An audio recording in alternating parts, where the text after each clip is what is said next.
गांव का एक मरासी एक गाड़ियों के मैकेनिक का मिन्नत तरला करके बचपन में गाड़ी की ड्राइविंग सीख गया था। गांव में कोई ड्राइवर ना होने की वजह से गांव के चौधरी ने उसे अपना ड्राइवर रख लिया, लेकिन जल्द उसके झूठ बोलने और चोरी चकारी की आदतों की वजह से उसे नौकरी से निकाल दिया गया। चौधरी की जवान साल बेटी कभी कभार गली से गुजरते उसके बेटे को बुलाकर बाजार से सौदा सल्फ मंगवा लेती थी। गांव की हर खबर पर नज़र रखने वाले आवारा लोगों ने मरासी को बताया कि उसके बेटे से चौधरी की बेटी के ताल्लुकात हैं। बस फिर क्या था, मरासी जहां भी बैठता वहां ही बात करता कि उसकी अनकरीब चौधरी से रिश्तेदारी कायम होने वाली है। एक दिन ये बात पहुंचते पहुंचते चौधरी के कानों तक भी पहुंच गई। चौधरी ने मरासी को बुलाकर खूब बुरा भला कहा और बेइज्जती की। मरासी ने मिन्नत तरला करते हुए माफ़ी मांगी और आइंदा कोई बात ज़बान पर ना लाने का अहद किया।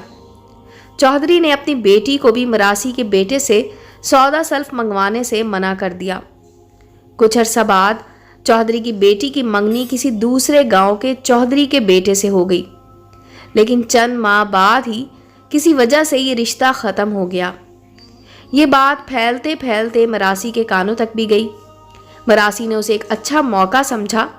उसने नया सूट, नया जूता और नई पगड़ी पहनी और चौधरी के डेरे पर पहुंच गया। उसने चौधरी के मुलाजमों को कहा कि चौधरी को उसके आने की इत्तला कर दें। थोड़ी देर बाद चौधरी आ गया तो मरासी ने कहा कि मैं आपसे अलहदगी में बात करना चाहता हूँ। चौधरी ने मुलाजमों को बाहर भेज दिया। मरासी ने पहले तो चौधरी की बेटी की मंगनी टूटने पर इजहार अफसोस किया और फिर बोला कि चौधरी साहब, क्यों ना हम अपनी दोस्ती को रिश्तेदारी में बदल लें। चौधरी को मरासी की हरकत पर सख्त गुस्सा आया, लेकिन वो बज़ाहिर अपना गुस्सा पी गया और बोला कि हाँ, क्यों नहीं। चौधरी ने अपने मुलाजमों को आवाज़ दी और उनसे अपने मखसूस अंदाज में बोला कि मेहमान के लिए कोई मिठाई वगैरह का इंतज़ाम करो। मरासी दिल ही दिल में बहुत खुश हुआ। चंद लम्हों बाद मुलाजिम अपना अपना सामान लेकर आ गए। मरासी को पकड़कर उसकी घूंसों, लातों, जूतों और लाठियों से परेड शुरू कर दी और मार मार कर अधमवा कर दिया।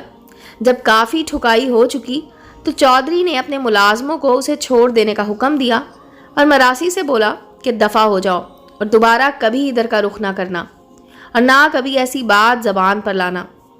मरासी लड़खड़ाता हुआ खड़ा हुआ, कपड़े झाड़े और पगड़ी ज़मीन से उठाकर दरवाजे की तरफ जाता हुआ बोला, चौधरी साहब, क्या मैं फिर इसे इनकार ही समझूं?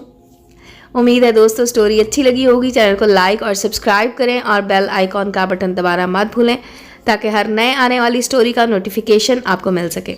मिलते हैं अगली स्टोरी के साथ।